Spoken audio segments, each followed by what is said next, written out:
Hello and welcome back to study with me. आज का session जो है वो डॉक्टर मनमोहन सिंह के ऊपर समर्पित है, क्योंकि 92 साल का सफ़र जो रहा उनका, कल 26 दिसंबर को 2024 को उनका निधन जो है वो हो गया दिल्ली के एम्स में। रात 9:51 पर उन्होंने अपनी अंतिम सांस ली। तो आज का जो सेशन है वो उन्हीं पर जो है वो पूरा समर्पित है, और उनके बारे में ही आज मैं पूरा आपको बताऊंगा कि उनकी क्या क्या उपलब्धियां रही हैं, क्या क्या उनका जीवन किस तरह से रहा है। तो उनके बारे में ही आज थोड़ा सा मैं परिचय दूंगा आपको। तो 92 साल के हो चुके थे डॉक्टर मनमोहन सिंह। उनका जन्म जो है वो 26 सितंबर 1932 को हुआ था, और उनका निधन 26 दिसंबर को कल हो गया। वो आर्थिक सुधार के जनक भी माने जाते हैं, बोला जाता है उनको, डॉक्टर मनमोहन सिंह को। तो पूर्व प्रधानमंत्री डॉक्टर मनमोहन सिंह नहीं रहे। गुरुवार को रात 9:51 पर दिल्ली के अखिल भारतीय आयुर्विज्ञान संस्थान यानी एम्स में उन्होंने 92 वर्ष की उम्र में अपनी अंतिम जो है सांस ली। ठीक है, वह देर शाम अपने घर में ही वो बेहोश हो गए थे, और रात 8:06 पर उन्हें एम्स लाया गया, जहां इमरजेंसी वार्ड में जो है उन्हें रखा गया। उनको स्वास्थ्य संबंधी कई सारी समस्याएं होने लगी, तो लिहाजा पहले भी वह अस्पताल आते रहे हैं और स्वस्थ होकर घर लौटते रहे हैं। पर गुरुवार रात ऐसा नहीं हो पाया। उनका अंतिम संस्कार पूरे राजकीय समारोह के साथ किया जाएगा। केंद्र सरकार ने उनके निधन पर 7 दिनों का राष्ट्रीय शोक घोषित किया है। सभी सरकारी समारोह रद्द कर दिए गए हैं। डॉक्टर सिंह के निधन की खबर मिलते ही सोनिया गांधी, प्रियंका गांधी वाड्रा, भाजपा के राष्ट्रीय अध्यक्ष जेपी नड्डा सहित सभी दलों के बड़े नेता एक एक कर एम्स पहुंचने लगे। राहुल गांधी और पार्टी अध्यक्ष मल्लिकार्जुन खड़गे कर्नाटक के बेलगावी में थे, जहां कांग्रेस कार्य समिति की बैठक चल रही थी। डॉक्टर सिंह के निधन की खबर मिलते ही दोनों दिल्ली रवाना हो गए। डॉक्टर सिंह के निधन पर राष्ट्रपति द्रौपदी मुर्मू, उपराष्ट्रपति जगदीप धनखड़, प्रधानमंत्री नरेंद्र मोदी आदि ने गहरी शोक संवेदना प्रकट की है। प्रधानमंत्री नरेंद्र मोदी जी ने कहा कि भारत अपने सबसे प्रतिष्ठित नेताओं में से एक डॉक्टर मनमोहन सिंह जी के निधन पर शोकाकुल है। साधारण परिवार से उठकर वह एक प्रतिष्ठित अर्थशास्त्री बने। उन्होंने वित्त मंत्री समेत विभिन्न पदों पर कार्य किया, हमारी आर्थिक नीति पर एक गहरी छाप छोड़ी। पीएम के रूप में लोगों के जीवन को बेहतर बनाने के लिए व्यापक प्रयास किए। वही मल्लिकार्जुन खड़गे, कांग्रेस अध्यक्ष, उन्होंने कहा कि इतिहास दयालु का उनका मूल्यांकन करेगा। भारत के एक दूरदर्शी राजनेता, ठीक है, अद्वितीय अर्थशास्त्री को खो दिया है हमने। मैं एक वरिष्ठ सहकर्मी एवं सौम्य बुद्धिजीवी और एक विनम्र व्यक्ति के निधन पर शोक व्यक्त करता हूँ। ठीक है, अब देखते हैं इनकी कुछ उपलब्धियों के बारे में। ठीक है, आज देश ने एक बहुत महान व्यक्ति को खोया है। ठीक है, तो इनके बारे में जानना जो है हमारे लिए बहुत ज़रूरी हो जाता है। तो आइए देखते हैं आगे। अगर मनमोहन सिंह जी का एक परिचय मैं अगर दूं, तो 1954 में पंजाब विवि से अर्थशास्त्र में स्नातकोत्तर उपाधि प्राप्त की थी उन्होंने। 1957 में कैम्ब्रिज विवि से इकोनॉमिक्स ट्रिपल्स 3 वर्षीय डिग्री प्रोग्राम उन्होंने लिया। 1962 में ऑक्सफोर्ड विश्वविद्यालय से अर्थशास्त्र में डिफिल की। 1971 में वाणिज्य मंत्रालय में आर्थिक सलाहकार नियुक्त हुए। 1972 में वित्त मंत्रालय में बने मुख्य आर्थिक सलाहकार बने। 1980 से 82 में योजना आयोग के सदस्य रहे। 1982 से 1985 तक रिजर्व बैंक के गवर्नर रहे। 1985 से 87 तक योजना आयोग के उपाध्यक्ष रहे। 1990 में आर्थिक मामलों पर पीएम के सलाहकार नियुक्त हुए। वह 1991 में यूजीसी अध्यक्ष रहे। 1991 में ही असम से राष्ट्र सदस्य 1995, 2001, 2007 व 2013 में फिर निर्वाचित रहे। 1991 से 96 तक पीवी नरसिम्हा राव सरकार में वित्त मंत्री रहे। वह 1998 से 2004 तक राष्ट्र में विपक्ष के नेता रहे और 2004 से लेकर 2014 तक देश के प्रधानमंत्री के रूप में भी इन्होंने जो है अपना कार्य किया। ठीक है, उनकी उपलब्धियों के अगर बारे में बात करें तो नरेगा में साल 2005 में शुरू किए गए इस अधिनियम ने प्रत्येक ग्रामीण परिवार को 100 दिन के वेतन रोजगार की गारंटी दी, जिससे लाखों लोगों की आजीविका में उल्लेखनीय सुधार हुआ और ग्रामीण बुनियादी ढांचे में वृद्धि हुई। अगली जो उपलब्धि की बात है वह है आरटीआई। साल 2005 में परिचित आरटीआई ने नागरिकों को सार्वजनिक प्राधिकरणों से जानकारी मांगने का अधिकार दिया, जिससे शासन में पारदर्शिता और जवाबदेही को बढ़ावा मिला। ठीक है, अगली उपलब्धि जो है वो आधार को लेकर आधार यानी भारत के निवासियों को विशिष्ट पहचान प्रदान करने, विभिन्न सेवाओं तक पहुंच को सुविधाजनक बनाने के लिए 28 जनवरी 2009 को आधार परियोजना शुरू की गई थी। फिर डीबीटी, मनमोहन सिंह की सरकार ने प्रत्यक्ष लाभ हस्तांतरण यानी डायरेक्ट बेनिफिट जो ट्रांसफर सीधे खाता में जो पैसा जाएगा, इस सिस्टम को लागू किया, जिसने कल्याण विभाग को सुव्यवस्थित किया और कई खामियों को दूर किया। ठीक है, अब देखते हैं यहाँ पे यहाँ पे देखिए 9 नवंबर 2019 को गुरुदासपुर में प्रधानमंत्री मोदी के साथ मनमोहन सिंह देख सकते हैं। 22 सितंबर 2014 को अपने आवास पर दलाई लामा से मिलते मनमोहन सिंह।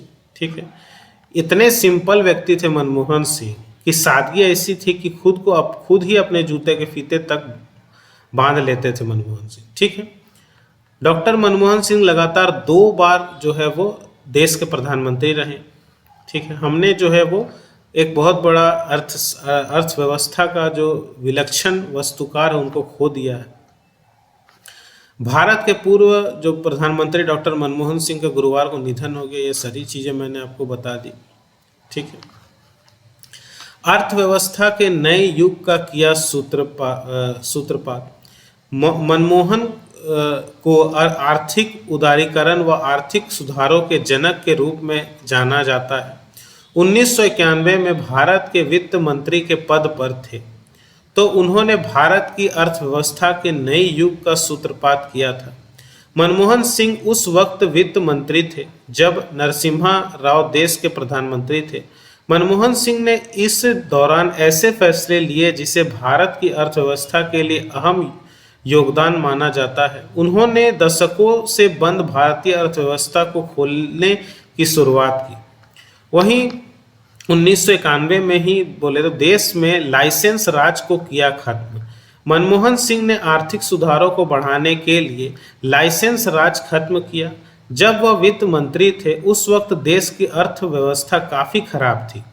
देश को चलाने और खर्च करने के लिए सोना गिरवी रखना पड़ा था, लेकिन मनमोहन सिंह ने देश के वित्त मंत्रालय की कमान संभाली और इस हालात से देश को उभारा और हालत भी बदले। उन्होंने देश में विदेशी निवेश को प्रोत्साहित किया और देश में विदेशी कारोबार को भारत में आकर्षित किया। 2005 में बोले तो वैट किया लागू, जटिल सेल्स टैक्स किया सरल।